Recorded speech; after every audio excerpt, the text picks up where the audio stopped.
Hey, what is going on, guys? VideoJames, and this is going to be how to use Torterra video, if you couldn't tell by the giant Torterras sitting on the screen right next to each other. So, when you look at Torterra, he's got basically decent typing. He's got the resistance to pretty much a lot of types. I'd say somewhere around 10 or 11, with the 2 times weakness to fire and flying and bug, with the 4 times weakness to ice. And he can pretty much counter those weaknesses fairly easily, and he has the shell armor hidden ability, which prevents critical hits, so they can't really get that crit hit bonus, along with same type attack or weather boosting bonuses. So they only have to rely on those two, and they can't get the crit hit. But then, when you look at a Torterra's stats, see, he's got that 95 HP, very decent amount of attack, a 109 attack, pretty good defense with a 105, but low special attack, special defense, and an extremely low speed. So you're not really going to want Torterra to be a fast Pokemon. Torterra is your just tank. He's just to sit there and wall out the other Pokemon. So, in my opinion, there are basically 3 good ways to run Torterra. You can basically run him as sort of a sweeper Pokemon, is what I would say this is, with the shell armor ability, and give him, since he's got that HP, give him 252 there. Hang on. Give him 252 in the HP, and then 252 in the attack, and then just basically let him sweep out, and just let him hit him with the earthquakes, the stone edges, and the seed bombs, and let him get low enough to where he can use the synthesis, and give him the focus sash. But you can also give him a citrus berry if you're worried about not being able to use the focus sash and synthesis to your best advantage. And if you like running a more double battle kind of Pokemon, you can take out Stone Edge, because he does get the access to Rock Slide. And Rock Slide has 10% more accuracy than Stone Edge, with the small part of not being as high in power, and he gets the 30% chance to flinch, meaning he's actually better with Rock Slide sometimes than Stone Edge. So that's one way you could run him, but there's 2 other ways, and one of them is being a setup, is where you can just set up all of his stats with the special defense, the defense and attack, since he gets that access to Curse. And then you can go for a Rock Polish to try and get his speed to go up a little. And then just wall out with Wood Hammer. Just let them hit you as hard as they can, and just use the Wood Hammer to your complete advantage, and just sweep out their Pokemon once you get the chance.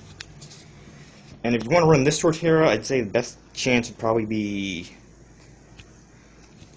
best stuff would probably be put stuff in speed and attack.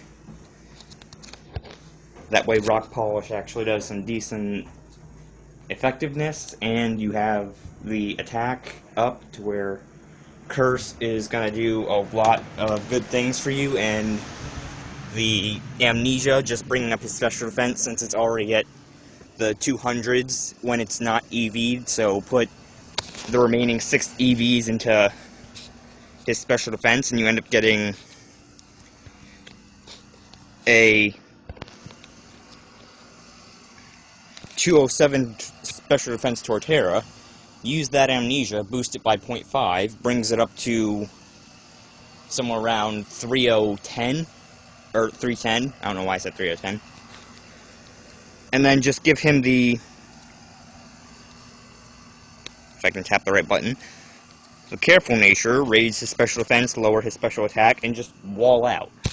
And that would bring his special defense up even higher, boosting him to a point where your opponent's not really going to be able to do much. They'd have to one-shot KO your Torterra in order to get any sort of damage. But if you want to run this set, I would say start out with the Curse to get your attack and defense up, since they're the most important.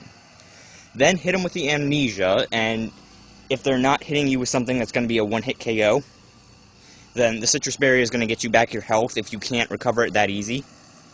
Then go for the Rock Polish, boost up your speed, and...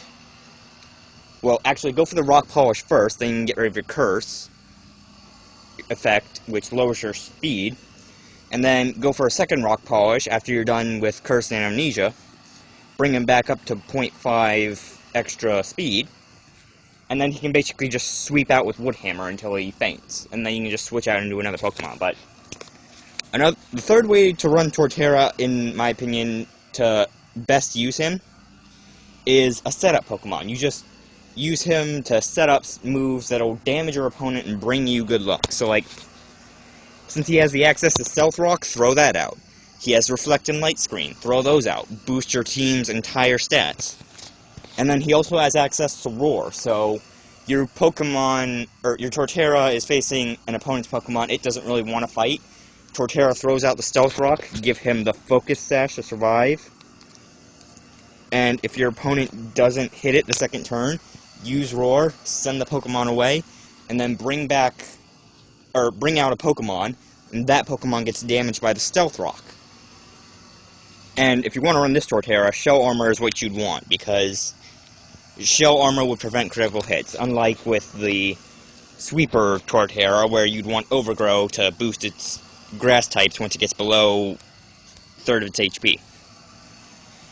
And then you throw out the Stealth Rock, get the Reflect and the Light Screens, and then just shoot them with the Roar, and just send their Pokemon flying into the Stealth Rocks. But when you want to run this one, you want to put the 252 into its HP, and the 252 into defense, boost up its defenses, and then give him any special defense boosting nature that doesn't lower another defense or speed, since he's not really going to be attacking that much. He's more of a setup. So when you're running this Torterra, he's setup. He is not wall out or, well, I guess he is wall out. He's wall out the damage and then not sweep because he has no physical damaging moves.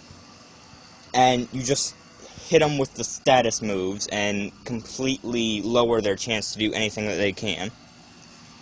And with your luck, if you use a Torterra, you send out the Stealth Rock first turn, then you try for a screen move, and it's basically like a Sableye. Let me give him a minute to pull him up. It's basically with the Sableye, where it gets the Prankster ability. It gets access to all the setups, and you can actually get out what you need to before your opponent has a chance to kill you with the Focus Sash. So that's basically the three ways I think that you can run Torterra. There are a few other ways that you can run them, and a few other YouTubers I know do have actually really good movesets for Torterra that aren't on this list. But there are a few other YouTubers and a few other sites where you can get a few more movesets and stats for Torterra, but these are the three Torterra sets I would run, because they basically are just the three best ways, in my opinion, to run him. And right now I'm using this one right here, minus the Rock Slide, because, in my opinion, unless you're going into a double battle, and sometimes even if you're going into a double battle, Stone Edge, because your opponent sends out that Talonflame, you're not going to want that thing to stay around. You're going to want to hit that thing with a KO first turn and not let it stay around. So that's how I would run Torterra. If you guys like these movesets, you go ahead and try them out on your own Pokemon, and if you have any other movesets you'd like to share with other people watching this video, go ahead and put them down in the comments. And if you guys like this video, as always, slap that like button, and I'll see you guys later.